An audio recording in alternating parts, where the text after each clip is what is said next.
ಹರಿ ಓಂ. ಇವತ್ತು ನಾವು ಕೇವಲ 1 ಗಂಟೆಯಲ್ಲಿ ಯಾವ ರೀತಿ ಮ್ಯಾಟ್ ಮಾಡೋದು ಅಂತ ನೋಡೋಣ. ನಿಮ್ಮ ಮನೆಯಲ್ಲಿರುವಂಥ ಹಳೆ ಶರ್ಟ್ಸ್ ಅಂದರೆ ಬಟ್ಟೆಗಳ ಏನಿದೆ, ಶರ್ಟ್ ಆಗಿರ್ಬೋದು, ಬೇರೆ ಮೆಟೀರಿಯಲ್ಸ್ ಆಗಿರ್ಬೋದು, ಸುಮ್ಮನೆ ಬಿಸಾಡೋ ಬದಲು ಈ ರೀತಿ ಮ್ಯಾಟ್ ಮಾಡೋದ್ರಿಂದ ನೀವು ಕೂಡ ಮನೆಯಲ್ಲಿ ಅದನ್ನು ಮತ್ತೆ ರೀಯೂಸ್ ಮಾಡ್ಕೋಬೋದು.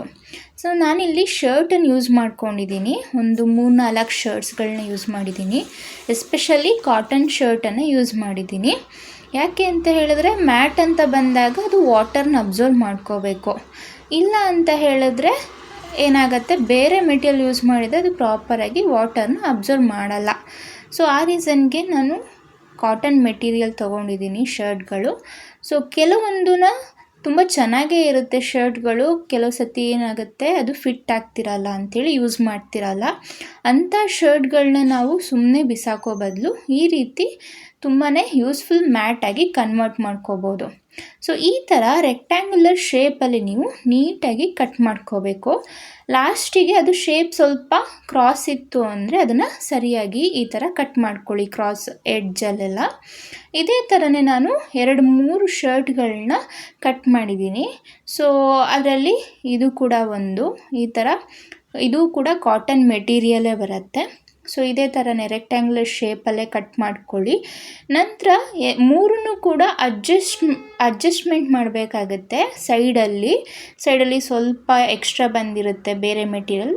ಈ ಥರ ನೀಟಾಗಿ ಸುತ್ತಲೂ ಕೂಡ ಅಷ್ಟು ಮೆಟೀರಿಯಲ್ನ ನೀಟಾಗಿ ಕಟ್ ಮಾಡಿಕೊಂಡು ನಂತರ ನೀಡಲ್ ಅಥವಾ ನೀವೇನು ಸೂಜಿ ಅಂತ ಏನು ಹೇಳ್ತೀವಿ, ಈ ಸೂಜಿನ ತಗೊಂಡು ಮನೆಯಲ್ಲಿ ನೀವು ನೀಟಾಗಿ ಸ್ಟಿಚ್ ಮಾಡ್ತಾ ಹೋಗ್ಬೋದು. ನಾನಿಲ್ಲಿ ತುಂಬ ಸಣ್ಣ ಇರುವಂಥ ಸೂಜಿ ಇತ್ತು, ಸ್ಮಾಲ್ ಸೈಜಲ್ಲಿತ್ತು.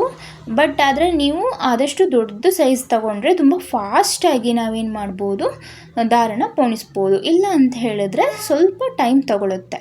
ಸೊ ಇಲ್ಲಿ ನಾನೇನು ಮಾಡಿದ್ದೀನಿ, ಎಡ್ಜನ್ನ ಕವರಪ್ ಮಾಡಲಿಕ್ಕೆ.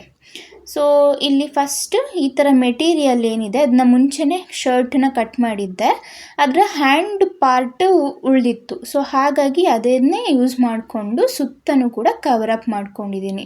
So front and back side 2 ಸೈಡೂ ಕೂಡ ಅದು ಬರುತ್ತೆ. ಸೊ ನೀವು ನೀಟಾಗಿ ಅದನ್ನು ಫೋಲ್ಡ್ ಮಾಡಿಕೊಂಡು ಕವರಪ್ ಮಾಡ್ಕೊಳ್ಳಿ ಈ ಥರ.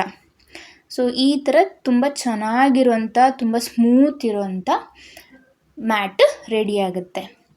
ಸೊ ಇಲ್ಲಿ ನೋಡ್ಬೋದು ನೀವು ಈಸಿಯಾಗಿ ವಿತಿನ್ ಅ ಹವರ್, ನಿಮ್ಮ ಮನೇಲಿ ಸ್ಟಿಚ್ಚಿಂಗ್ ಮಷಿನ್ ಇತ್ತು ಅಂತ ಹೇಳಿದ್ರೆ ಇನ್ನೂ ಫಾಸ್ಟಾಗಿ ಆ್ಯಂಡ್ ನೀಟಾಗಿ ಕೂಡ ಮಾಡ್ಕೋಬೋದು. ಸೊ ನಾನು ಸ್ಟಿಚ್ಚಿಂಗ್ ಮಷಿನ್ ಇಲ್ಲದೇ ಇರೋ ಕಾರಣಕ್ಕೆ ನಾನು ವಿತ್ ಹ್ಯಾಂಡಲ್ಲೇ ಸ್ಟಿಚ್ ಮಾಡಿದ್ದೀನಿ.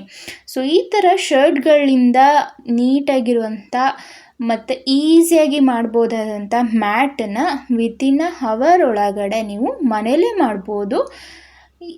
ನಿಮ್ಗೆ ಈ ಒಂದು ವಿಡಿಯೋ ಇಷ್ಟ ಆಯಿತು ಅಂದರೆ ಲೈಕ್ ಮಾಡಿ, ಶೇರ್ ಮಾಡಿ, ಸಬ್ಸ್ಕ್ರೈಬ್ ಮಾಡಿ.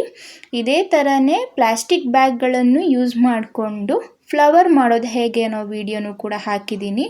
ಅದನ್ನು ಕೂಡ ನೀವು ಹೋಗಿ ಚೆಕ್ ಮಾಡ್ಬೋದು. Thank you.